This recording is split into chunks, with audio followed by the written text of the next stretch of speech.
गं गणपतये नमः।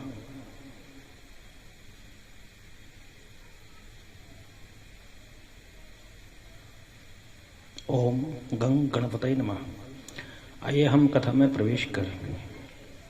जिस दिन से मैया सती ने देह त्याग किया, शरीर को छोड़ा, उस दिन से भगवान शिव विरक्त हो गए, वैराग्य धारण कर लिया, भूमि पर विचरण करने लगे, इधर उधर घूमने लगे। कहीं जप करते, कहीं कीर्तन करते, कहीं कथा सुनते और कहीं ऋषि मुनियों को उपदेश देते। विरक्त हो गए। कतहु मुनिन उपदेश ज्ञान, कतहु राम गुण करही बखान। कहीं ऋषि मुनियों को उपदेश देते हैं, कहीं भगवान के गुणानुवादों की चर्चा करते हैं। नेम और प्रेम को देखा जाए तो भगवान शिव में भी केवल नेम और प्रेम भगवान शिव में ही देखने को मिलता है। नेम प्रेम शंकर कर देखा।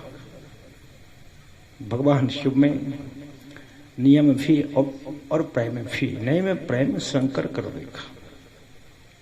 भगवान शिव में देखिए, नेम प्रेम शंकर कर देखा, अभी चलो हृदय भगत कई रेखा। नेम और प्रेम नियम के लिए और मातेश्वरी सती जी का परित्याग कर दिया। जो पत्नी का आसन वाम अंग में होता है, भगवान शिव ने सम्मुख आसन देना, सम्मुख शंकर आसन देना, सामने आसन दिया।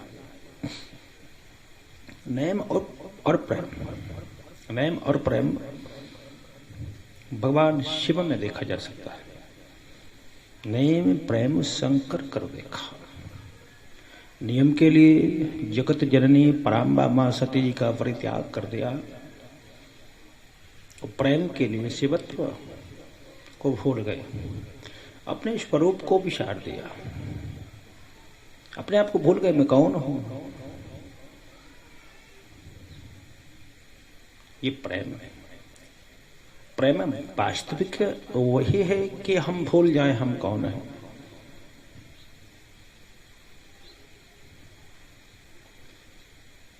मूकस्वादम, प्रेम की गति विलक्षण है। जो बुद्धि से विचार न किया जाए, जो वाणी से वखान न किया जाए, वही प्रेम है। तो प्रेम के लिए अपने स्वरूप को भूल गए, स्वरूप को विसार दिया। राम जी बड़े प्रसन्न हुए और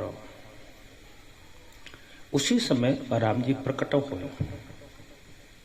प्रकटे राम कृतज्ञ कृपाला, रूपशील निधि तेज विशाला। राम जी प्रकट हो गए।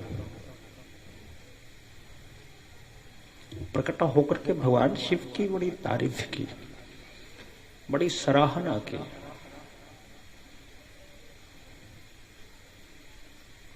उनके कार्यों का बखान किया कि आपने बहुत अच्छा किया, बहुत बहुत राम जी ने साधुवाद दिया, बहुत बहुत तारीफ की, और कहा कि आपने सबको कथा सुनाई।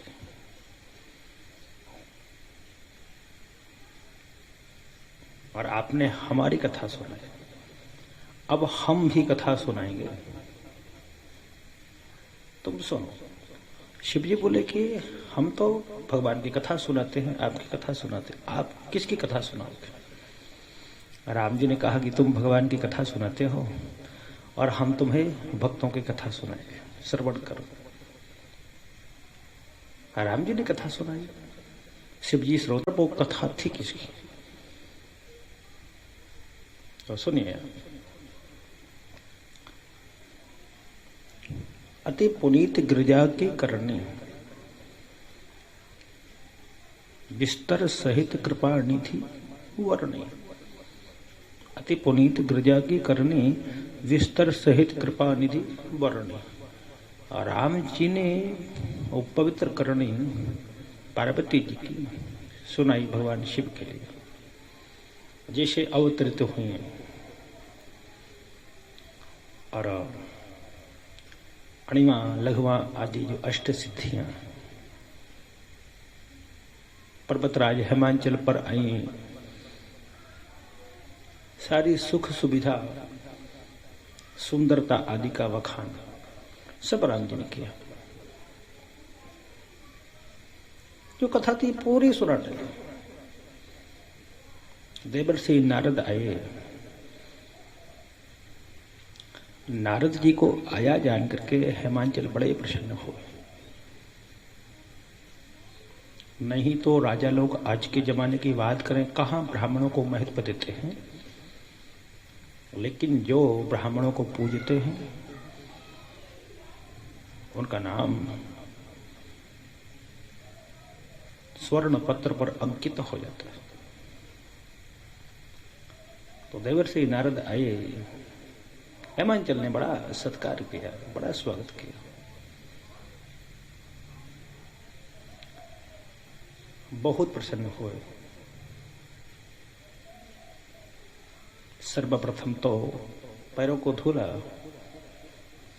त्वद फखारी वर आसन देना।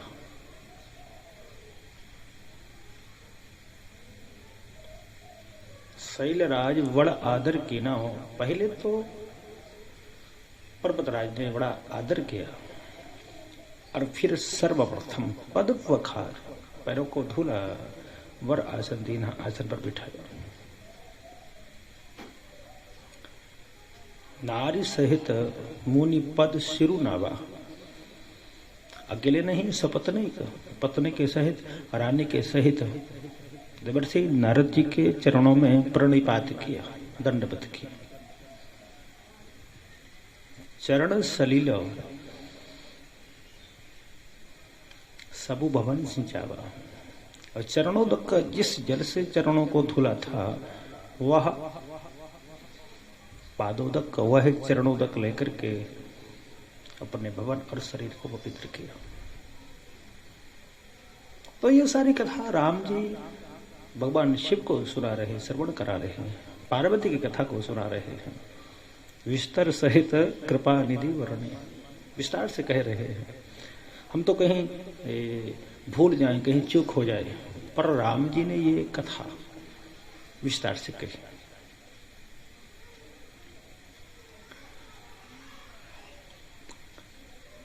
शैलराज ने पुत्र को बुलाया, दंडवत कराया और पर मुनि से कहा कि तुम त्रिकालज्ञ हो, तुम सर्वज्ञ हो, तुम्हारी सर्वत्र गति है। इस कन्या के जो गुण दोष हो वह हमें बताइए, उनसे हमें अवगत कराइए। और देवर्षि नारद ने कहा कि सुता तुम्हारी सकल गुण खानी, तुम्हारी पुत्री है,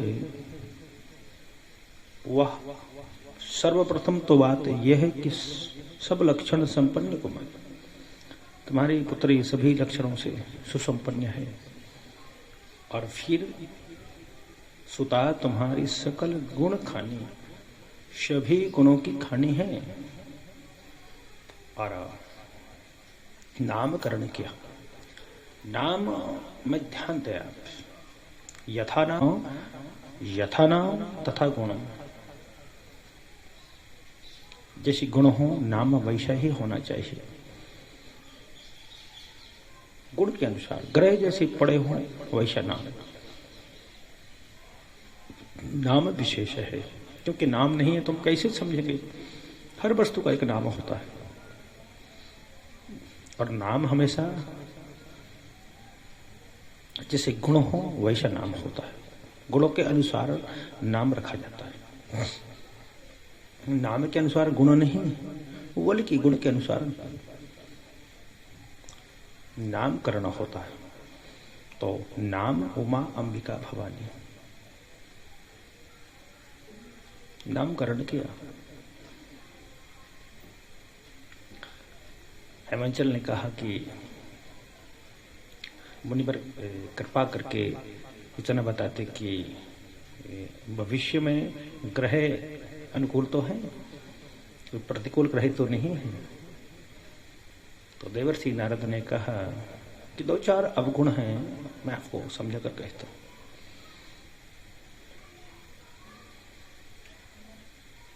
अब अवगुण जो थे वो सुनाए।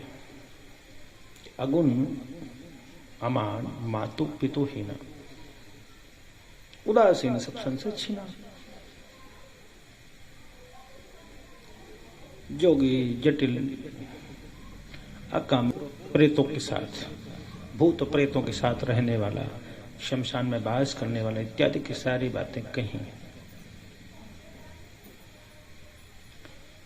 तो दुखो दंपति उमा हर्षानी, सोनी मुनि गिरा सत्य दिए जाने। मुनि ने जो कहा उन वचनों को पार्वती जी ने सत्य जाना। दुखो दंपति ही, पति पत्नी को तो दुख हुआ, पर पार्वती जी को प्रसन्नता हुई, हर्षित हुई। हेमंचल जी ने पूछा कि कोई उपाय है? जब ऐसा पति मिलेगा तो कोई उपाय है क्या? तो कहा एक ही उपाय है, भगवान शिव से कहीं ये विवाह हो जाए। पर भगवान शिव को पाना बड़ा कठिन, बड़ा मुश्किल, बड़ा क्लिष्ट है। कैसे भगवान शिव को पाया जाए? एक तप ही साधन है भगवान शिव को पाने के लिए। देवर्षि बोले कि कहीं भगवान शिव से विवाह हो जाता है तो ये सारे जो दोष हैं वह गुणों में परिवर्तित हो जाएंगे।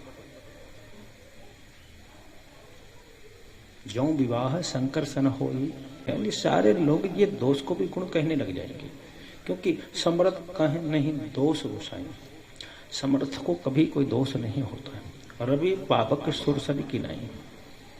3 उदाहरण दिए, पहला रवि, दूसरा अग्नि और फिर सुरसरी गंगा जी। रवि पावक सुरसरी की नहीं।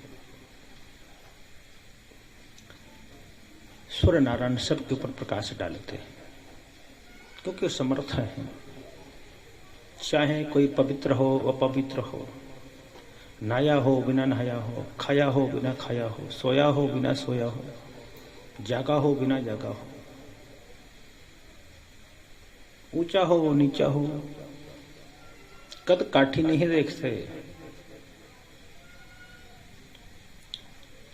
वो सिद्धांतवादी नहीं देखते और ये भी नहीं देखते कि जड़ है, चैतन्य है, स्थावर है।